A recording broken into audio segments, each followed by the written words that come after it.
com novas tarifas. Trump repete erro de quase 100 anos e implode ordem que Estados Unidos construíram. O presidente americano está prestes a impor as chamadas tarifas recíprocas e outras taxas no que ele chamou de Dia da Libertação. Veja só, o Donald Trump, galera, ele está instituindo uma nova ordem global, sim, e é uma ordem de ruptura, é um momento de ruptura, um dos momentos mais importantes, galera, dos últimos 200 anos. Vocês estão entendendo? O mundo que vocês conheciam está acabando, e meio que ele tem que acabar. Ele tem que acabar porque ele está esgotado. A ordem liberal internacional que nós acreditávamos ser uma ordem natural, ela tá acabando. Ela tá acabando porque ela partia de uma premissa, que era o seguinte: os Estados Unidos seriam, com seu potencial bélico e seu poderio econômico, eles seriam não apenas o xerife do mundo, eles seriam o esteio econômico do mundo. E aí eles regulariam as relações entre os países mediante uma série de preceitos que a gente vai colocar que fazem parte dessa coisa da ordem liberal internacional, que para existir precisa desse garantidor de maneira muito poderosa fazendo isso valer. Então o direito internacional, que no fundo é uma ficção, ele se vale disso. Você esconde os interesses mais mesquinhos e mais diretos por território, poder, vontade de explorar, vontade de ter zonas e povos dentro das suas zonas de influência, vontades imperiais que nações sempre tiveram. Você esconde isso dentro de uma aura de, não, o direito internacional diz isso, não porque a ordem internacional é assim assado, não porque a nossa tradição diplomática é assim, não porque os Estados Unidos têm um pacto com fulano. Gente, isto é meio que uma ficção, isto é uma ideologia pós-Segunda Guerra Mundial, que já tinha, vamos dizer, resquícios oriundos do final da Primeira Guerra, Liga das Nações, essa porra toda, que é imposta pelos Estados Unidos da América e permite que os Estados Unidos da América exerçam o seu poder imperial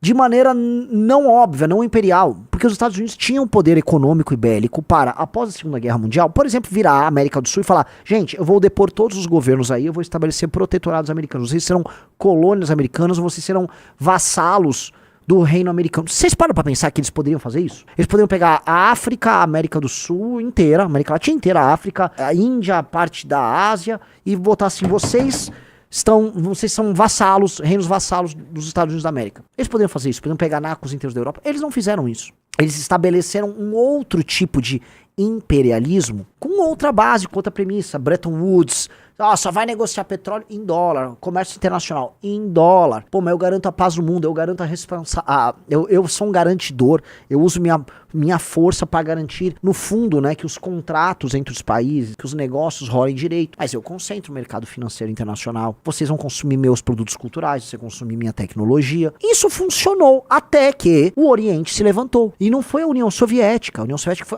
era uma resposta ideológica que não tinha como derrotar os Estados Unidos. Quem se levantou foi a China. A China, que sempre foi a grande potência econômica do globo por séculos a fio, né? Não se adaptou à modernidade tão fácil, crises mais crises, cai o império, Mao Tse Tung, república com Chiang Kai-shek, revolução chinesa. A China abandona as ideias estúpidas do Mao Tse Tung do ponto de vista meramente econômico, a China dá o grande salto pra frente. Lidemos, a China é uma potência. E a China começa a exercer poder de influência global. Os Estados Unidos têm que lidar com uma Europa decadente, que eram seus grandes parceiros. Começa a não valer, uma série de coisas começam a não valer a pena pros Estados Unidos. Rússia se reergue com o Putin. E aí você começa a ver que a ordem liberal internacional começa a cair. Aí você começa a perceber que várias experiências não liberais começam a ter grande sucesso econômico. E aí você começa a perceber outras tendências não liberais andando. Por exemplo, a China. Capitalismo, economia de mercado, muita pesquisa, muita tecnologia, qualidade de vida pros chineses, sociedade baseada em confiança funcionando, alta urbanização, capacidade de concorrência global com os Estados Unidos em várias áreas, suplanta os Estados Unidos em muitas áreas. E aí você começa a ver que a ordem liberal começa a cair. O Trump começa a questionar isso. Desindustrializei, mandei minhas indústrias pra fora, mandei empregos pra fora. Os americanos começam a perceber que neste novo momento americano, dado ameaças externas, dado um novo abalo,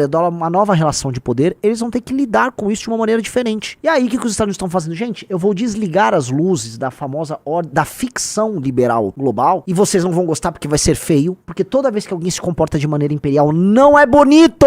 A gente adora falar de Roma. Gente, vocês adoram falar de Roma, não adoram? Vocês não adoram falar de Roma? Roma é lindo. Roma é lindo se você é um romano. Gente, se você não for um romano, Roma não é lindo, tá? Você pode ser um rei vassalo, você até consegue se integrar ali e tal, mas vai querer uma independênciazinha. Vocês sabem o que aconteceu com a judeusada lá na Batalha de Massada. Vocês sabem, os romanos, né?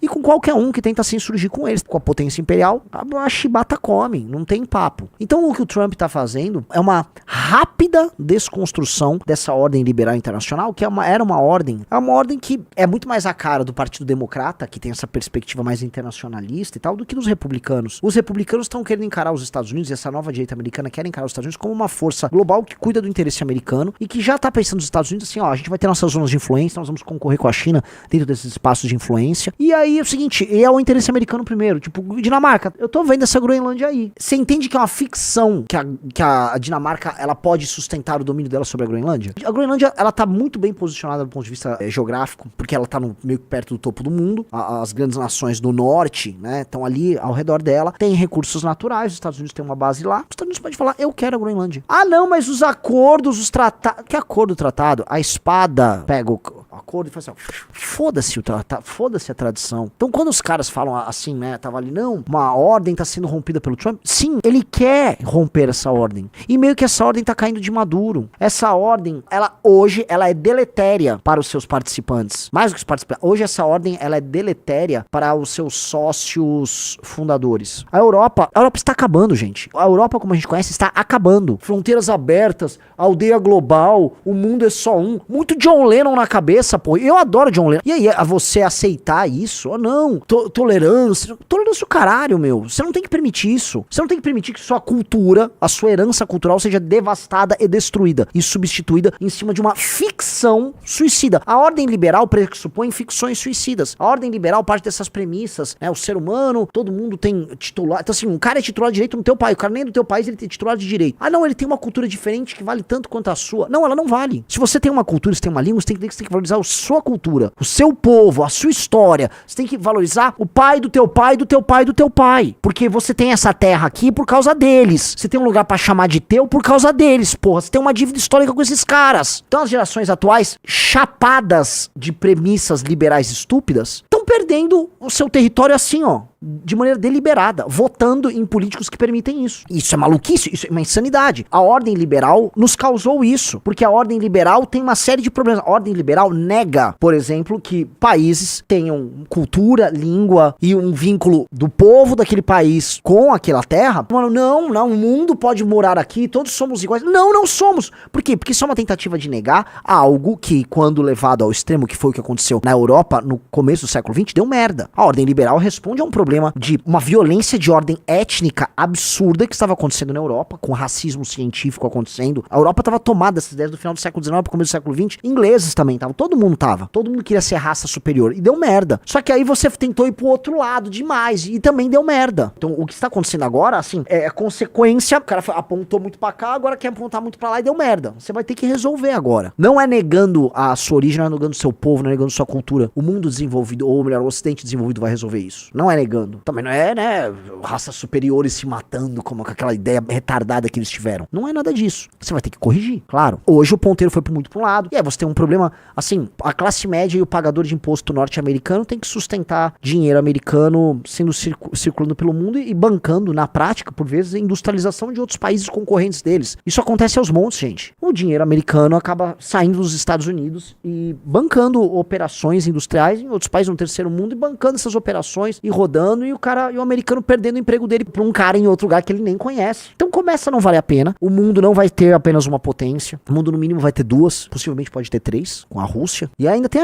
a Índia entrando no game. Não se esqueçam da Índia, que é um país muito problemático, assim como o Brasil é, que é e será e continuará sendo desigual. A natureza da Índia é ser desigual. A história da Índia, ela é construída mediante uma desigualdade. O estabelecimento de uma sociedade de castas profundamente estratificada foi construída ali, uma ideologia, uma religião, práticas que foram mantidas até hoje para estratificar, portanto eles são naturalmente hierárquicos e desiguais. Como você vai resolver isso para isso se adaptar ao capitalismo, para você ter a qualidade de vida para as pessoas que estão nos estamentos mais baixos? Vai ser uma coisa difícil, mas a Índia pode se tornar potência, e aí a gente vai ver qual é o nosso papel. Pode ser que o nosso papel, sabe qual seja, dentro dessa novíssima ordem que vai pintar? Eu sinto que o Brasil, ele se beneficiou demais da ordem liberal internacional, no sentido de que um país com tantos recursos naturais, com tanto território, com tanta água, a gente se manteve intacto enquanto o mundo se matava, né? Não, respeitando o nosso território aqui. Não, o Brasil tem uma opinião a dar. Gente, se o Brasil olhar direitinho, o Brasil não tem uma opinião a dar pra porcaria nenhuma. E já, nessa nova condição global em que os países potência vão se comportar como predadores de maneira aberta,